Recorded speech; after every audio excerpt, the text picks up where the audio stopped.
The following video goes over examples for compositions of functions. So the first thing we're going to talk about is just a review of the previous video. If we have a function, s of t of x, and I substitute x into t of x, I'm going to get some y value. That y value becomes the new x value inside of s. And then whatever comes out of that is going to be the y value on the graph of s of t of x. So that's kind of important. If we're talking about this in terms of like domains, the x value, all the x values that we can sub in, or at least the ones we think we can sub in at the beginning, are d of t, okay, the domain of t of x. And that kind of goes to what we learned last time. The domain of the composition is always at least as restrictive as the domain of the first thing we substitute in. But it could be more restrictive because what happens is as I substitute the domain of t into t, the range of t comes out. But then I may not be able to substitute all of the range of t into this composition because the domain of s has to, like everything that's in the range of t has to fit into the domain of s. So we look and it is the most restrictive combination of the range of t and the domain of s that we can have. So as I look at the range of t in the domain of s, I have to make sure that it's restrictive there. And then what happens is I look at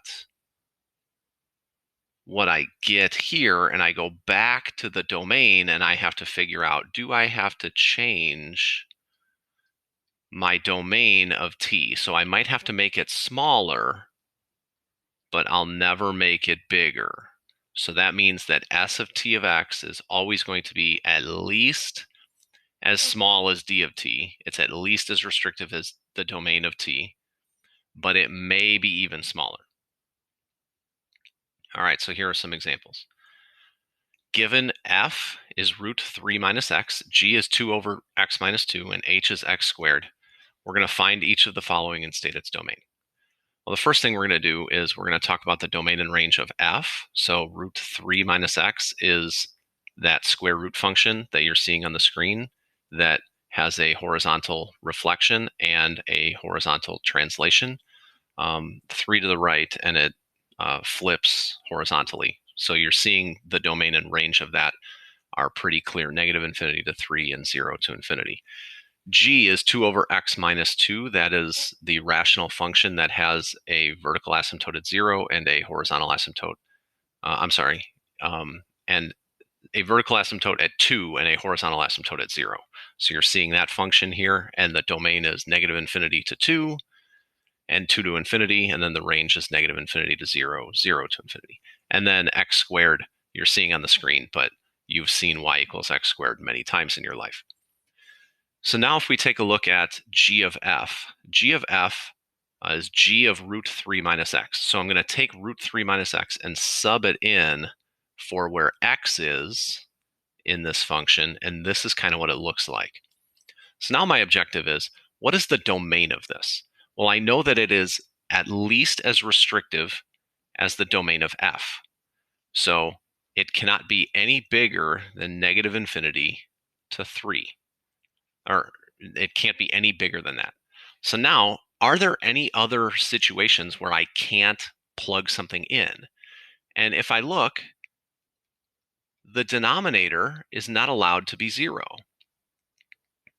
That's true all the time. So that means that I have to do some sort of additional restricting here. Root 3 minus x minus 2 cannot equal 0. And I could solve this algebraically, but just thinking about it, I know that this is negative 1 because 3 minus negative 1 gives me 4. The square root of 4 is 2, and 2 minus 2 is 0. So negative 1 is something that actually restricts my domain even further. So I can't just say negative infinity to 3. I have to say I have an even further restriction, negative infinity to negative 1. union 1 to 3. And that's something that you're going to see in the graph that's put on the screen here. So we're seeing that graph. And while that's happening, we see the domain. When we look at the range compared to the domain, there's obviously something in 0 to infinity that isn't allowed in here. So that means since there's some sort of extra restriction, I have to go back and analyze this domain. And I did, and we found that -1 was the problem. F of g, I take 2 over x minus 2 and sub it in where x is. Okay, so I sub that in where x is. So clearly, the domain cannot be any bigger than -infinity to -2 union, or not -2, +2. Union 2 to infinity, because that's the original domain. But if I look, I notice that this is inside of a square root, and that means that I can't have this be less than 0. So I have to kind of analyze this situation, and this is one of the harder things that we're going to have to analyze. So I'm going to actually put this on a separate slide. 3 minus 2 over x minus 2 must be greater than 0. Actually greater than or equal to 0, because we're allowed to have the number underneath the square root be equal to 0. So this represents the number that's underneath the square root. And what we want to do is, I'm going to break it into two cases. The one where x is greater than or equal to 2. The reason why I'm going to break this into two cases is because when I cross multiply, I may or may not have to flip the sign depending on whether what I'm multiplying by is positive or negative. So 3, then I'll add this over to the other side, is greater than or equal to 2 over x minus 2. And if I have 3 is greater than or equal to 2 over x minus 2, what happens if x is less than 2? So these are the two cases that I'm going to take into account. When I cross multiply, if it's greater than 2, x minus 2 is positive, and therefore I don't have to flip the inequality sign. Then I add 2, and I get x is greater than or equal to 8/3. So I have some sort of restriction where x has to be greater than or equal to 8/3, because that's more restrictive than x is greater than or equal to 2. So this is some sort of restriction on the inside of the square root. Now over here, when I cross multiply, I have to flip the sign, because x minus 2, if x is less than 2, is a negative number. And then I add 2, and I get x is less than or equal to 8/3. Well, in this case, this is actually the more restrictive thing, because x is less than 2 is more restrictive than x is less than or equal to 8/3. So if I'm looking at what's on the inside of the square root, I'm allowed to have everything from -infinity to 2 union 8/3 to infinity.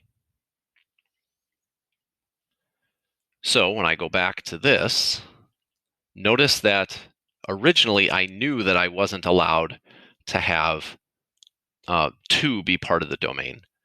But now what I'm noticing is that this 2 actually has to be replaced with a little bit more restriction. I can't have anything from 2 to 8/3. So my final answer for the domain is going to be -infinity to 2 union 8/3 to infinity. And you're seeing the graph of this on the screen, and you see how from -infinity to 2, you're allowed to plug stuff in, but then from 2 to 8/3, you can't. And then starting at 8/3, this thing equals 0, and then it starts to go up from there. H of f is actually one of the more interesting ones, because you see 3 minus x, but as you can see, I'm going to put the graph on the screen already.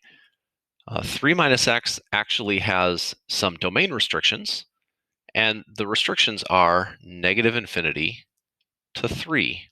So even though this looks like there are no issues, because we started with a root 3 minus x, we can't substitute in anything that is bigger than +3, because that would make the thing under the square root negative. So we have a domain restriction, and we saw that at the beginning. Remember that the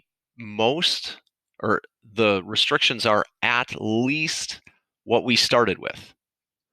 So this 0 to infinity fits entirely into negative infinity to infinity. So since it fits entirely in, we don't really have to do anything else other than that. But we do have to make sure that we keep the restrictions that we had to start. Okay. A couple more quick examples that are already worked out. So f of g of x in this 5 over x minus 1 and 4 over 3x minus 2. I substitute 4 over 3x minus 2 into this function. And then I did a lot of simplifying, and I ended up with this thing. But here's what we have to do. In terms of the domain, if we're just caring about the domain, this is probably the easiest way to look at it. If we analyze what's happening, the domain of each of these, the domain of f and the domain of g, had restrictions at 1 and 2/3 originally.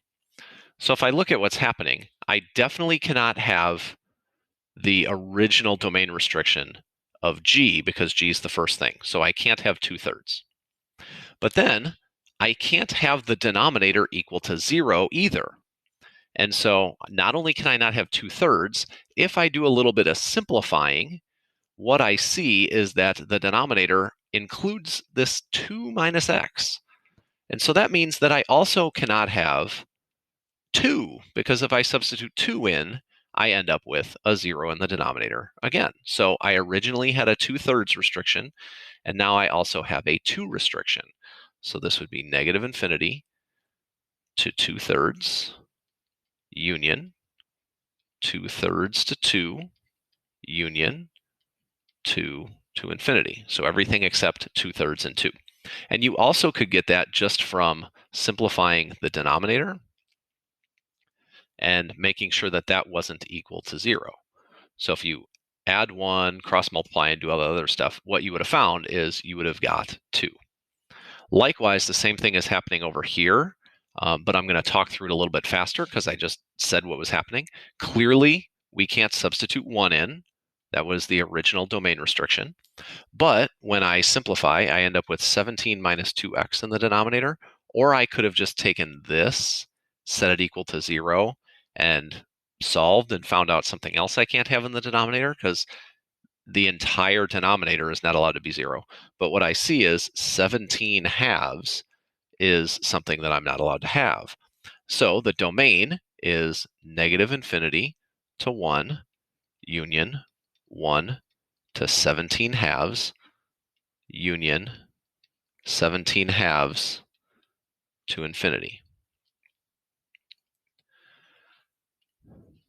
Finally, if I have these functions, f of g is substituting root x minus 4 in where x is. So I have 1 over root x minus 4. The original domain of these functions is a not equal 0 and a greater than or equal to 4. So these are x's. So now when I look at this, I have the original domain restriction of g, which is x's between 4 and infinity. But now when I look at this, I can't have the denominator equal 0, which means if I actually substitute in x equals 4, I get a problem. So notice that there's some sort of slight distinction that I have to make. The final answer is not going to be 4 to infinity. It's going to be parentheses 4 to infinity, because I'm not allowed to substitute that 4 in. In this case, I'm substituting 1 over x in where x was. The original domain of f, which is the inside function, was not equal to 0. So negative infinity to 0 union 0 to infinity was my original one. But now when I look at this, I also have another situation that's happening. The inside of this is not, I can't have 0 on the inside or anything less than 0. So 1 over x minus 4 must be greater than 0. So 1 over x is greater than 4. And now I end up with the exact same situation that I had earlier, where I have to break this into two cases: if x is greater than or equal to 0, or if x is less than 0. So if x is greater than or equal to 0, and I cross multiply, I don't have to flip the sign. These are greater than or equal to, sorry. So x has to be less than or equal to 1/4. Likewise, if I have 1 over x is greater than or equal to 4, but x is less than 0, when I cross multiply, I have to flip the sign. So x is greater than 1/4. This is more restrictive on the right side, and this is more restrictive on the left side, which means that I have to change this to be 1/4 in order to get my final answer. So I have negative infinity to 0, union 1/4 with a bracket to infinity.